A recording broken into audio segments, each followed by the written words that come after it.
Well, here we are, the first day of the NFL season. The draft is over. Free agents can now be picked up, and we can see who is going to take home that trophy this year. Well, last night, what we saw was a pretty well-run draft, except for the internet and the 15-minute, late start time. And now we find out there's a huge mess up and just a first-round pick. It's no big deal. So I'll get to that. I'll get to my vote in just a few minutes. First, I just want to do some analysis. I mean, obviously, I'm going to refrain from talking about my team because everyone can see my team is pretty stacked. Aaron Rodgers, uh, my wide receiver core, Keenan Allen. We're going to be good this year. This is no doubt about it. We got a new name, Belichick yourself. I mean, Xnbury's Patriots did a lot of good things over the years, but it's time for a change.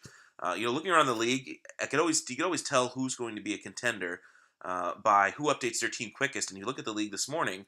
I mean, people like myself, Brad, some of the other guys, Eric. I mean, we were updated boom last night as soon as Brad sent the email, or at least this morning when he got up.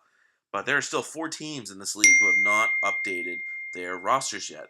Now, I don't know what the heck's going on, guys, but first of all, the game's tonight, so you have to update here in the next few hours. But why the hell didn't you just go home or wake up this morning and check your team? I think that does not bode well. Speaking of not boding well, look at Ryan's team, and we make a lot of fun of him for drafting too many tight ends, but we should. He didn't do that last night. He only picked two, but we should talk about maybe the guys he did pick.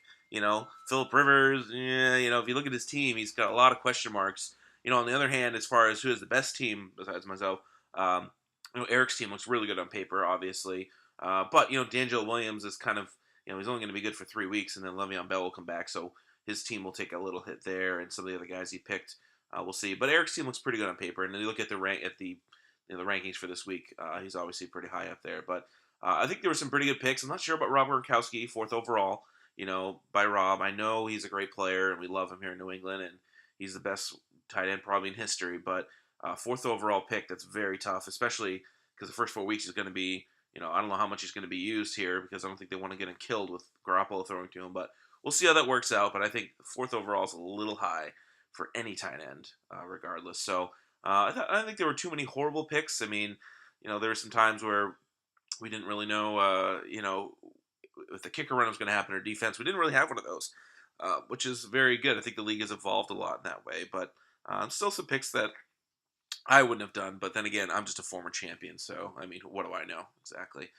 So anyway, what I want to do is talk about my matchup first. I'm going against Brad, and like I said last night, I always seem to go against Brad in week one because we're the first two to sign up for the league. So we're gonna see what the commish, let's see what he's got. I mean, he talked a lot of game last night. Wanted to make some side bets, with friggin' Mark Ingram, which if he wants Mark Ingram, please go ahead and have him. I mean, he's gonna be a fine player, but yeah, he's going to be a top 10 running back, but he's probably not going to be a top 5 running back. So, Brad, if you want to make that $20 bet that Mark Ingram be a top 5 running back in fantasy, I'd be willing to do that. But I'm not going to do top 10. I mean, there are 15 to 20 teams that don't even freaking run the ball. So, who gives a crap?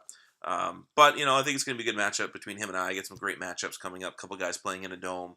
And that kind of gets us to the matter at hand. This really huge fuck up last night.